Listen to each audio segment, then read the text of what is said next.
اولاد اچھی ہوگی. میں ان جوانوں سے جو ابھی شادی کی تیاریاں کر رہے ہیں ایک جملہ کہتا ہوا گزروں کہ سفید چمڑی کو اور ظاہری حسن کو دیکھ کر متاثر نہ ہوا کرو، بلکہ دیکھا کرو کہ یہ کون سی جگہ پر پروان چڑھی ہے یا چڑھا ہے. میرے نبی ارشاد فرما رہے ہیں خبردار اتقوا خضراء الدمن، گندگی میں اگنے والے پودے سے بچو. وما خضراء الدمن یا رسول اللہ، اللہ کے رسول یہ گندگی میں اگنے والا پودا کون سا ہے؟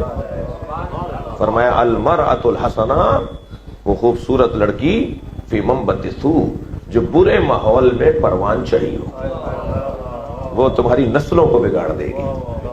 ظاہری چیزوں کی طرف نہ جانا.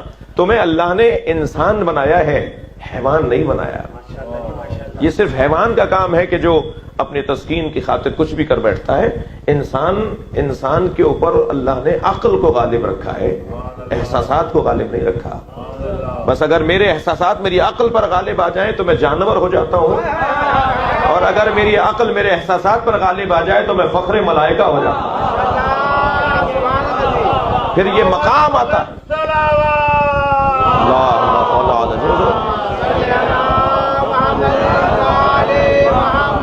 پھر یہ مقام آتا ہے کہ فرشتے مجھے سجدہ کرتے ہوئے نظر آتے ہیں. یہ فرشتوں نے مجھے سجدہ ہی اس لیے کیا، بھائی مجھے سے مراد میرے دادا کو کیا، میں انہی کی نسل تو ہوں. سلوات پڑھ لیں گے محمد و آل محمد.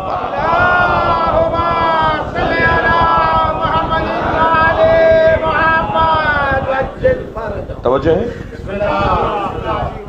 یہاں والدین کا. میرے مولا فرما رہے ہیں ان الداعی ابن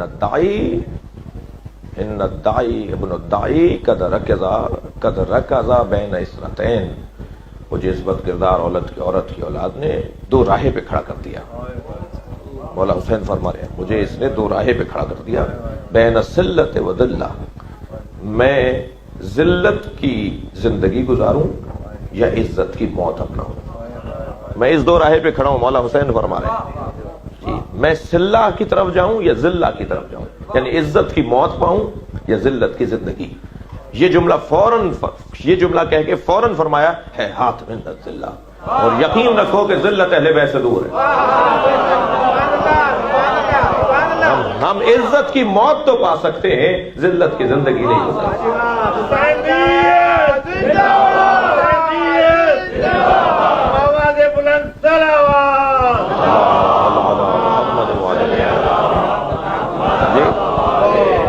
یا کیا کہا تھا جب حر نے لگام فرس کو تھاما تھا؟ امام نے اس وقت بھی کہا تھا ثقلت کا امک، اے حر تیری ماں تیرے غم میں بیٹھے. یا آپ نے ابن مرجانہ، یہ مرجانہ کیا بیٹا، بد کردار عورت کا بیٹا. یا جب مولا سے ولید نے کہا تھا کہ خط دیا یزید کا کہ آپ بیعت کریں، یزید کا حکم ہے کہ آپ سے بیعت لے لوں، اور اس میں لکھا تھا کہ اگر حسین بیعت نہ کریں تو حسین کا سر کاٹ دینا. امام نے وہ خط واپس کرتے فرمایا کہ رات کی تاریکی میں، تنہائی میں، اکیلے میں دو آدمیوں کے سامنے تم مجھ سے سوال بیعت کر رہے ہو. کل دن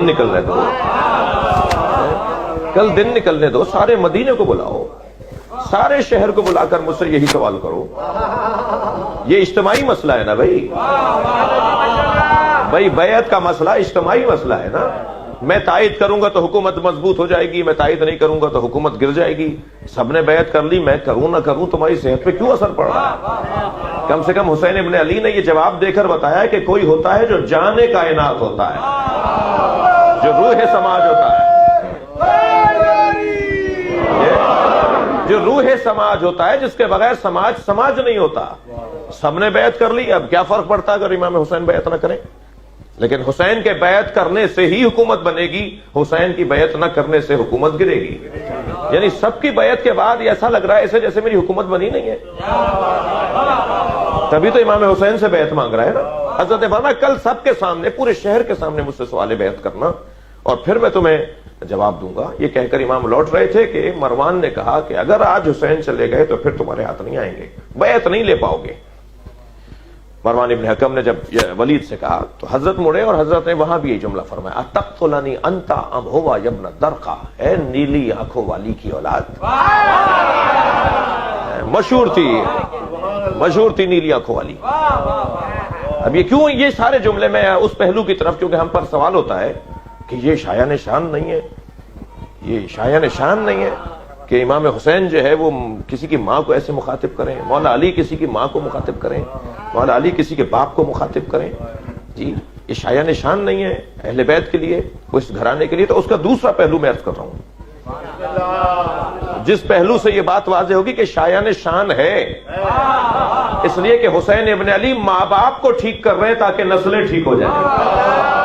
صلوات پڑھیں گے محمد و آل محمد.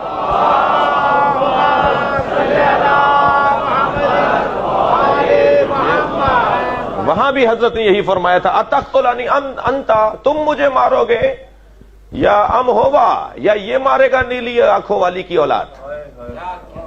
یہ کہہ کر میرے مولا جب لوٹے ہیں تو کیونکہ آواز بلند ہو گئی تھی اور حضرت عباس کو حکم یہ تھا کہ تم باہر رہو گے کیونکہ بلایا مجھے گیا ہے, مذاکرہ مجھ سے ہے, ملاقات مجھ سے ہے, تو اگر تم دیکھو گے کہ مجھے تکلیف پہنچا رہا ہے پھر تمہیں اجازت ہے کہ تم آ جاؤ. اور جب مولا کی آواز اونچی دیکھی تو حضرت عباس دربار میں داخل ہوئے. حضرت نے فرمایا مولا حکم کریں کہ اس نے آپ کو تکلیف پہنچائی ہے. امام نے دربار سے اپنے گھر کا رخ اختیار کیا. بات یہ تھی کہ توفیق, یہ جو جتنی بھی شخصیات ہیں, جتنے بھی بڑے لوگ ہیں, جتنے اچھے لوگ ہیں, بڑے سے مراد ہماری اچھی ہے, اچھے لوگ ہیں. بڑا اسے نہیں کہتے کہ جس کے کپڑے بڑے ہوں, جس کی گاڑی بڑی ہو, جس کا بنگلہ اچھا ہو, جس کے پاس پیسہ زیادہ ہو. ویسے بھی لمبے قد والوں کو بڑا ماننا کوئی معیار نہیں ہے.